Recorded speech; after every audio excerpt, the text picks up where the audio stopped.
David never thought a single moment could erase a lifetime of memories. Until the crash. 1 second, the world was normal. Music playing, headlights flashing, his future glowing bright in his mind. The next, everything collapsed. Metal twisted like paper, glass shattered into 1,000 pieces, and flames crawled over his skin like hungry beasts. In those seconds of chaos, his old life died. When he opened his eyes in the hospital days later, he met a face he did not recognize. The mirror showed him a stranger. His skin stitched together with scars, burns, and jagged lines, a canvas of pain that told stories he never wanted anyone to read. He touched the reflection with trembling fingers, his throat burning as he muttered, "Well, isn't this just perfect?" His voice was low, bitter, dipped in sarcasm he didn't even feel. The sound echoed in the small room, hollow, empty, almost mocking him. Exactly what I needed. The ultimate welcome to life. But the accident wasn't the sharpest knife. No, the real dagger came later. She came. The woman he loved. The one who once whispered, "Forever." She stood by his bed, eyes darting away from his face as if looking at him was a punishment. Her words still rang in his head, as sharp and merciless as the crash itself. "You're too broken. No one will ever love you." He laughed then. Not the kind of laugh that brings joy, but a laugh that cracked like glass under pressure. A dry, painful sound. "Too broken? Wow, thanks. Really? I guess I needed a PhD in heartbreak just to qualify for this insult." Her silence was answer enough. She left, and David never saw her again. Days blurred into weeks, weeks dragged into months. The cheerful young man who once lit up rooms with laughter was gone. Bitterness settled into his bones and made a home there. His voice, once warm and playful, now sounded like gravel, rough, dry, drained of every ounce of joy. The nurses dreaded entering his room. At first, they tried, offering polite smiles, cheerful words, promises that things will get better. But David had no patience left. His eyes burned with anger every time they spoke. "Save the fake sympathy," he would snap, his words sharp enough to cut. When they adjusted his bandages, he flinched, not from the sting of pain, but from disgust at the pity in their eyes. He saw it. He always saw it. And behind his back, they laughed. "That's him, the scarred one. Looks like thunder every time he opens his mouth." Their whispers pierced deeper than the accident ever could. David heard them. He always heard them, and every laugh, every cruel word was another nail in the coffin of who he used to be. And his friends? They disappeared. At first, the texts came in. "Get well soon, bro. You'll be fine." Empty words typed with half-hearted concern. But soon, even those faded. Calls stopped. Birthdays passed. His phone stayed silent. It was as though David had died, and only his scarred body refused to follow. So he stopped trying. "Why bother?" he muttered to himself. "People only love you when you're whole." Even at home, the mirror became his only company. Every night, he sat in front of it, staring at the stranger staring back. His eyes were hollow, sunken, lifeless. His scars weren't just burns and cuts. They were betrayal. They were abandonment. They were cruel laughter stitched into his very skin. Sometimes he pressed his forehead against the cold glass and whispered, "Who are you? Because I don't know you anymore." And the reflection never answered. The truth was unbearable. David had become a man even he couldn't stand. Cold, harsh, bitter. If kindness had ever lived in him, it was now buried under layers of rage and despair. Once upon a time, he had dreamed of marriage, children, love, and laughter filling his home. Now he dreamed of nothing. He didn't live. He simply existed, enduring one more day, one more cruel laugh, one more reminder that he was unwanted. And yet, deep in his chest, there lingered a fear, a whisper, a thought that chilled him more than the scars ever could. What if this was only the beginning? What if fate wasn't done breaking him? And gradually, his health deteriorates more and more, and he is rushed back to the hospital. A few months after the crash, the hospital received a new transfer. Sarah, 25, bright-eyed and gentle, stepped into the ward, her bag slung over her shoulder, her white coat crisp and spotless. She had heard about David, though not the full story, just whispers. The scarred patient doesn't talk, avoids everyone, dangerous to your nerves if you're kind. The nurses avoided him like the plague. Every time they passed his room, their steps quickened, eyes shifting away, pretending the patient didn't exist. They muttered about his temper, his sarcastic remarks, his bitterness. Sarah paused outside the door. She didn't flinch. She didn't hurry past. She simply observed. Inside, David laid on the bed, staring at the wall as if it held the secrets of the universe.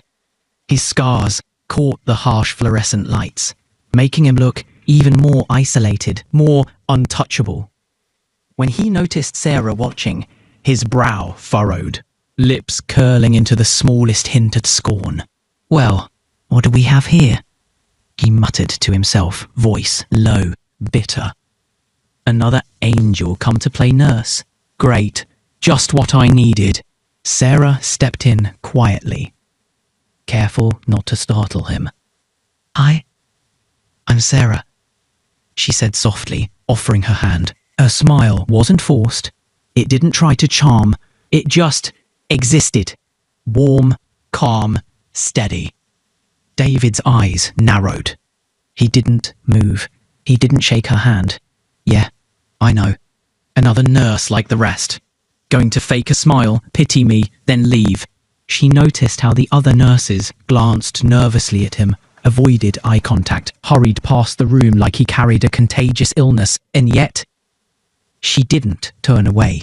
Is it really that bad? She asked softly, more to herself than to him, watching the way his hands trembled as he adjusted the blanket on his lap. Your scar is on your face, not on your heart, sir. David didn't answer. His silence wasn't polite. It wasn't contemplative. It was sharp, defensive, like a steel door closing in her face. Don't waste your breath, he muttered under his breath. But there was a flicker, barely perceptible, of curiosity in his eyes. For the first time in months, someone stayed in his room without fear. Didn't flinch, didn't glance away, didn't whisper behind his back, just looked. Sarah crouched slightly to meet his eye level, careful not to invade his space. I know people have avoided you, she said gently, but I don't see what they see. I just see a person who's been hurt. David let out a short, humorless laugh. Hurt? That's cute. Everyone wants to use a word like that. Hurt. You don't know hurt. Not really. Sarah didn't reply. She simply nodded, letting him speak, letting him exist without judgment. And for reasons he couldn't explain, David found himself studying her, noticing how her eyes didn't shy away, how her smile wasn't fake, how she treated him like he still mattered. Most nurses just look away, he finally muttered, voice low and reluctant. Pretend I'm not here. Makes it easier. I've noticed, Sarah replied softly. But ignoring someone doesn't make the pain go away. It just makes the world colder. David stared at her, wary, suspicious. You think you're different. That's cute. But you're just like them, aren't you? Another do-gooder pretending to care. Another angel with a white coat who'll leave and laugh at me behind. Sarah only smiled, unshaken. Maybe, maybe not. We'll see. For the first time in months, someone stayed in his room without fear, without judgment. And though he would never admit it out loud, that small difference, the way she didn't flinch, shook something deep inside him. Something buried under layers of anger, bitterness, and pain. The ward was quiet that evening. Most patients were asleep. The fluorescent lights dimmed, leaving the halls in a dull glow. Sarah lingered in David's room, tidying his bedside table, though she had finished her duties long ago. She stayed because she noticed something. David wasn't asleep. He was staring at the ceiling, eyes open, lost in some faraway place. Without looking at her, his voice broke the silence, low, rough, almost reluctant. You know, I wasn't always like this. Sarah paused, hands resting on the table. She turned slowly, surprised that he was speaking to her, really speaking, not snapping, not muttering. David's eyes flickered to her, then back to the ceiling. Before this, before the scars, before the accident, I was handsome, too handsome for my own good. His lips curled into a bitter half-smile. Ladies used to fight over me. I couldn't walk into a room without someone turning their head. You should have seen me. Life was a game and I was winning. He laughed, but it was hollow, drenched in sorrow. Now look at me. The same women who once smiled at me can't even look at me anymore. They stare, then turn away like I'm some nightmare they're scared to wake up in. Friends gone. The woman I loved. She told me I was too broken, and just like that, poof. He made a dismissive gesture with his hand. Everyone left. Everyone. The room was heavy with silence. David's voice cracked as he added softly, "Do you know what it feels like? To be abandoned when you need people the most. To become invisible in the very world where you once shined." Sarah's eyes softened. She took a quiet step closer, her voice steady but trembling with emotion.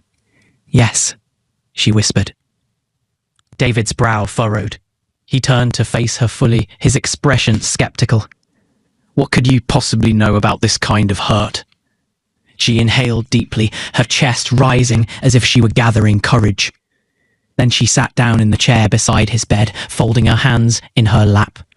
"I lost my parents when I was 18, she said quietly. "One accident, and suddenly I had no home, no family, no one.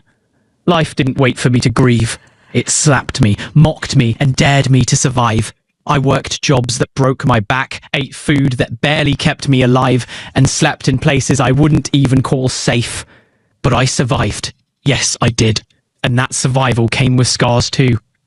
Not the kind you see in a mirror, but the kind that burn here." She pressed a hand to her chest. Her voice shook, but she didn't look away. "That's why. Whenever I see a hurt person, I recognize it. 'Cause I've lived it. I know that pain." David blinked, stunned into silence. For a moment, he didn't have sarcasm. He didn't have anger, just silence. He studied her face, looking for a lie, waiting for a crack in her story, but there was none. Her eyes shone with raw truth. His lips parted, but no words came. His throat tightened. He wanted to scoff, to push her away, to remind her that she couldn't possibly understand his pain. But for the first time in months, he hesitated. Sarah smiled faintly.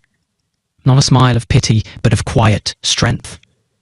"So, when I see you sitting here, hurting, pushing everyone away, I don't see a monster. I don't see a man too broken to be loved. I just see someone drowning, and I won't walk away from that." David let out a shaky breath. His hand twitched as though he wanted to reach for something, but he quickly clenched it into a fist. His voice was low when he finally replied. He'll leave eventually. Everyone does. Sarah leaned forward slightly, her eyes firm, her tone soft but resolute. Then let me be the exception. The words hung in the air, heavy, powerful, unbelievable. For the first time since the accident, David didn't feel completely alone. A few days later, one morning Sarah walked in carrying his medication, her voice cheerful in a way that felt almost annoying to David. "Good morning, Mr. David. The sun's shining today. Perfect day to take a walk, don't you think?" David's head jerks toward her with a half smirk, half snarl. "Walk? Do you see me? What do you expect? Me parading round like some beauty pageant contestant? Save the pep talk for someone whose face doesn't scare a mirror." Sarah didn't flinch. Instead, she placed the tray on the table and leaned against the wall, arms crossed, her eyes locked on him. So what? You gonna rot here because you don't like your reflection? Congratulations, that's a very brave way to waste a life. Her sarcasm slid through the room like a blade. David blinked, taken aback. Nobody, absolutely nobody spoke to him like that anymore. Most just pitied him, avoided him, or whispered about him outside his door. This woman was standing there, fearless, daring him. "Why'd you even bother?" he muttered, bitterness weighing down his tone. Sarah's eyes softened. "Because when I was broken, I had no one. No hand to hold, no shoulder to cry on. I had to stitch myself back together with nothing but will. If I survived, then I know others can too. Even you." Her words hung in the air, and for the first time in months, David didn't have a ready insult. The next day, Sarah came in again, this time holding not just his medication, but a pair of sneakers. She placed them by his bed. "What is this?" he frowned. "Shoes," she said plainly. "Most people wear them when they step outside." David let out a dry laugh, the sound rusty, as though his throat had forgotten how. "You're insane." "Good," Sarah replied. "It takes insane to fight death when it stares at you." It wasn't easy. At first, David refused. His body stiffened, his scars burning like fresh wounds at the idea of facing sunlight, but Sarah was relentless. She joked, she teased, she pushed him. "Come on, tough guy, show me you're not afraid of 2 legs and gravity." And so, one trembling morning, David did it. With Sarah's hand steadying him, he took his first step outside his room. The corridor felt foreign, the light blinding, the stares from others piercing, but there he was, standing, breathing. Sarah smiled wide, like she'd just witnessed a miracle. "See? You didn't melt." David shook his head, but the corner of his lips tugged upward. A smile, small, cracked, but real. The first in a long, long time. And Sarah? She caught it. Her heart leapt. He can still smile. He can still live. That night, David sat by the mirror again. But this time, instead of cursing at the scars, he whispered something he hadn't said in years. "Maybe," he paused, his throat tight. "Maybe I'm not done yet." At the nurse's station, 2 nurses peeked over, giggling behind their hands. "Look at Sarah," one whispered, "making a fool of herself for the beast." The other snickered louder. "What a waste of effort. Scarred men don't smile, they rot." David's laughter died instantly. His body stiffened. He heard every word. Normally, this was the moment he would shrink back into himself, turn away, hide behind silence. But Sarah didn't give him the chance. She leaned in close to him, her voice low but cutting through the hallway like a blade. "Let them laugh. They need it more than you do. At least yours is real." David turned his face toward her, his eyes burning, not with shame, but with something else. Defiance. Gratitude. A spark of life. For once, he didn't flinch. He didn't look away. He didn't cover his scars. He stood tall, shoulders back, as if daring the nurses to keep mocking him. And in that moment, Sarah realized something powerful. David wasn't broken. He was just waiting for someone brave enough to remind him that he could still live. 6 months later, the day of the surgery came like a heavy storm. For weeks, Sarah had watched David's courage slowly grow, one step at a time, one laugh at a time, but now it all came crashing down into this single moment. Another surgery had been done on his face, Painful, risky, but necessary. And now, the bandages had to come off. The room was tense. A thick silence lingered in the air as if everyone was holding their breath. David sat on the hospital bed, stiff and restless, his hands trembling slightly against his knees. His heart pounded so hard he thought it might burst through his chest. I don't think I can do this, David whispered, his voice breaking, almost childlike. Sarah was standing beside him, her eyes fixed firmly on him, her presence calm but strong. She bent closer, resting her hand gently over his fist. "David, listen to me," she said softly, her tone steady. "You've been hiding from your reflection for too long. Today is not just about your face, it's about your courage. You survived what no one thought you could, and now it's time to see yourself whole again." David shook his head violently, pulling back a little. His breathing grew shallow, and fear clouded his eyes. What if I'm still the monster they said I was? What if nothing changed? What if I open my eyes and see that same horror staring back at me? Sarah squeezed his hand tighter, leaning close so he couldn't look away. Her voice dropped, low and fierce. "Then we fight again, together. But you are not a monster, David. You never were. You are a man who walked through fire and lived, and I will not let you hide from yourself any longer." The nurses hovered nearby, curious, whispering, some exchanging glances. A few even smirked, expecting David to break down again, expecting another moment of weakness. But Sarah ignored them completely. Her entire focus was locked on him. The doctor stepped forward, his gloved hands hovering at David's bandages. "We'll take it slow," he murmured. David's chest rose and fell, each breath heavy, uneven. His body was shaking, his palms damp. He felt like a man standing at the edge of a cliff, unsure if the ground beneath him would hold. Then Sarah lifted his hand and pressed it to her heart. He could feel the steady thump of her heartbeat against his palm. Strong, unwavering. "Feel that?" she whispered. "That's me, right here. As long as I'm breathing, you're not alone. Open your eyes when it's time and see what I already see. A man worth fighting for." The first bandage came off. David flinched, his body jerking as if the removal itself would reveal something unbearable. His eyes squeezed shut, teeth grinding together. Sarah's grip didn't loosen.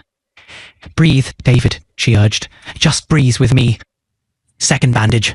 Third. Slowly the gauze was peeled away, layer by layer. The air in the room grew heavier.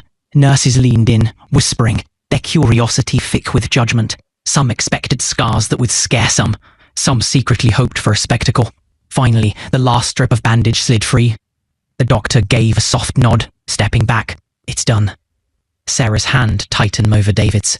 Her voice was barely a whisper now, yet it carried like thunder to him. "Open your eyes." But David couldn't. His chest heaved, his jaw clenched, his eyelids pressed down as if glued shut. "I can't." "Yes, you can." Her tone sharpened, filled with urgency. "David, this is the moment. The world has laughed at you, mocked you, pushed you into the shadows. Don't let them win. Don't let your fear decide who you are. Open your eyes." The room was still. The nurses stopped whispering. Everyone waited. Slowly, painfully, David's eyes fluttered open. His gaze darted to the mirror in front of him. For a heartbeat, he froze. His reflection stared back at him. The burns were still there, yes, but softened, healed, shaped. His features looked more like the man he remembered. Sharp jawline, strong cheekbones, eyes that carried depth. Not the same as before, but not destroyed either. For the first time in months, his reflection didn't feel like a stranger. Just then, David dialed his mother's number. His hands trembled as he held the phone to his ear, his voice breaking with emotions he'd buried for months. "Hello, mine," he whispered, his eyes flickering towards Sarah, who stood silently by his side. There was a sharp gasp from the other end, a woman's voice, trembling, desperate. "David? My son? Is this really you?" Tears spilled from David's eyes. "Yes, Mom, it's me. I'm alive." His throat tightened. "I ran away because I couldn't stand the scars on my face. I thought you wouldn't want to see me like that. I thought everyone I loved would turn their back on me." The sound that came from his mother was both a cry and a scream. loud enough that Sarah could hear it through the phone. "Don't you ever say that again. You are my son, my only son. How could you think I wouldn't want you?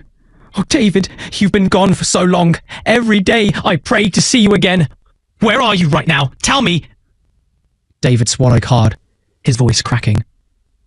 "I'm at Gracefield Hospital in Hertford City. I will share the location." There was silence for a heartbeat. Then his mother's voice came, strong and determined through her tears. "Just hold on for me, my son. I will be there first thing in the morning. Nothing will stop me." As the call ended, David collapsed back onto the chair, covering his face with his hands. His shoulders shook violently, not from pain, but from relief. Sarah knelt in front of him, her soft hand brushing his arm. "David, you're not alone anymore," she said gently. His eyes lifted to hers, red and glassy.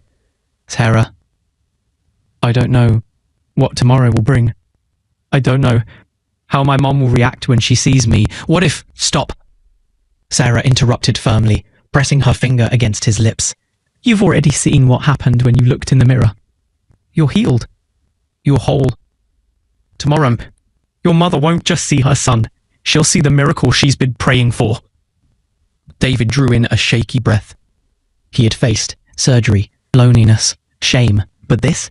Facing his mother again after disappearing from her life? That was the scariest thing of all. Yet, as he looked at Sarah, steady and unshaken by all his fears, a small smile crept onto his lips. For the first time, he wasn't scared of tomorrow. He was ready. The next morning, before the sun had fully risen, the silence of the hospital grounds was broken by the sudden roar of engines. Black SUVs, polished to a shine, streamed into the compound one after the other. The hospital guards stiffened immediately, then saluted sharply as the vehicles rolled to a halt. Out of the first car stepped uniformed policemen, scanning the premises with sharp eyes, instantly creating a wall of security. Nurses and patients near the entrance stopped what they were doing, whispering among themselves in shock. "Who is coming here this early with this kind of power?" a young nurse gasped. Another answered in awe, "Don't you know? That's the entourage of one of the most powerful women in this country." And then she appeared, dressed in a flowing silk attire with subtle golden embroidery. Her presence commanded silence. She was tall, regal, with a face the entire nation had seen on TV screens and magazine covers countless times. David's mother. Her eyes, however, were not on the policemen, not on the nurses who bowed at her arrival, but searching desperately, searching for her son. Inside the hospital ward, David stood anxiously, Sarah at his side. He hadn't seen his mother since the day of his accident, since he had disappeared from the world to hide his shame. His heart pounded heavily, unsure of what her reaction would be. The door burst open, and then time seemed to freeze. "David," her voice cracked, breaking into a sob as she rushed forward. She didn't care about the grandeur of her status or the stares of her entourage. She threw her arms around her son, clutching him as if to make up for every lost day, every sleepless night she had cried for him. My son, you're alive. I thought I had lost you forever." Tears streamed down her face, soaking into his shirt. David closed his eyes, overwhelmed by the weight of his mother's embrace. He held her back, his own tears rolling silently. "I'm sorry, Mother. I ran away because I couldn't stand seeing myself. I couldn't stand people staring at me," David said softly, his voice thick with emotion. His mother pulled back, just enough to cup his heel face in her hands, staring into his eyes. "Look at you. My son is handsome again. Even if you had scars forever, you would still be my pride. Don't you ever forget that." Sarah stood quietly by the side, her heart touched deeply by the rawness of the reunion. But then David reached for her hand and gently pulled her forward. "Mother," he said, his voice steady, proud. "This is Sarah. She is the one who stood by me when I had nothing left. She is the reason I found my courage again. If you see me smiling, if you see me standing here, it's because of her. His mother turned her gaze to Sarah. The hospital seemed to hold its breath. Slowly, the powerful woman's expression softened into warmth. She stepped closer, and to Sarah's shock, she bowed her head slightly in respect. "My dear," she said, taking Sarah's hand into hers. "Thank you for saving my son. Not just his life, but his spirit. You are welcome into this family." Gasps filled the hallway. Maids whispered in disbelief. Nurses exchanged wide-eyed looks. "Did you hear that? The most powerful woman in the country just accepted her." As the entourage escorted them out of the hospital, the scene was unforgettable. Policemen cleared the path. People bowed as David and Sarah walked hand in hand beside his mother. Some patients pressed their faces against the windows. Others murmured with tears in their eyes. "Doing good is the best. That girl's kindness brought her into greatness." Phones were already out. Flashes went off. By the time they stepped into the waiting SUVs, one thing was certain. The story of Sarah and David would spread far beyond the hospital walls. The next morning, after David's mother swept into the hospital with her powerful entourage, the news spread like wildfire. Within hours, journalists gathered outside the hospital gates, their cameras flashing, their microphones raised. The story of the hidden son of a national prominent figure became the #1 headline everywhere. But what shocked everyone even more was Sarah's name on their lips. Who is this young lady that stood by him when the world abandoned him? The mystery nurse who healed not just his face, but his heart. From ordinary caregiver to the future bride of a nation's son. Sarah's pictures, her simple smile, her tender moments pushing David to laugh again, flooded social media. Every major TV station replayed the footage of David kneeling at the hospital reception, asking her to marry him. The nurses who once mocked her now sat glued to their phones, their mouths wide open, some whispering, "Is that really Sarah? The same girl we laughed at?" Sarah's phone wouldn't stop buzzing. Strangers sent her thousands of messages, calling her an angel, a blessing, even a national treasure. Brands wanted her face for their products. The hospital hallways buzzed with journalists begging for an interview. David, on the other hand, held her hand tighter than ever. He didn't let the storm swallow her. Every time a camera flashed, he turned to Sarah and whispered, "Don't be afraid.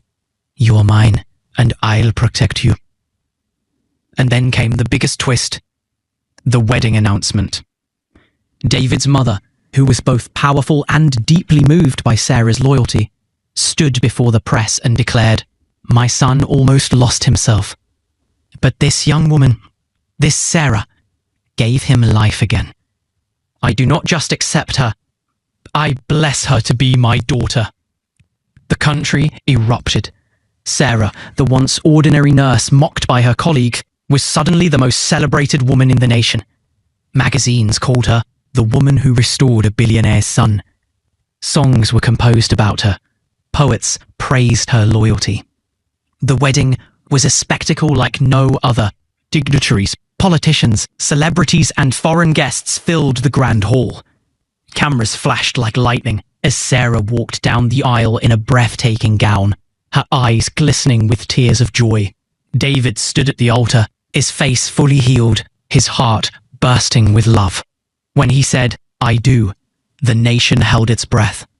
When Sarah whispered, "I do," the entire hall erupted into thunderous applause. Back at the hospital, the mocking nurses sat in the lounge, watching the live broadcast. They couldn't believe their eyes. The same girl they once belittled was now the wife of a man the whole world admired. Some bit their lips in regret. Some shook their heads in disbelief. One whispered softly, "Doing good is truly the best." As Sarah and David kissed under the golden lights, the camera zoomed in. The nation saw not just a wedding, but a miracle. Proof that kindness could rewrite destiny, and that sometimes the simplest act of love could turn an ordinary girl into the most extraordinary bride. Hello, besties. Thank you so much for watching this beautiful story to the very end. What do you think about David and Sarah's journey? Do you believe true love can heal even the deepest wounds? Don't forget to subscribe, give this video a thumbs up, and drop your thoughts in the comment section. In your own language, I'd love to read them all. See you in the next story, besties. Stay blessed and keep spreading love. Be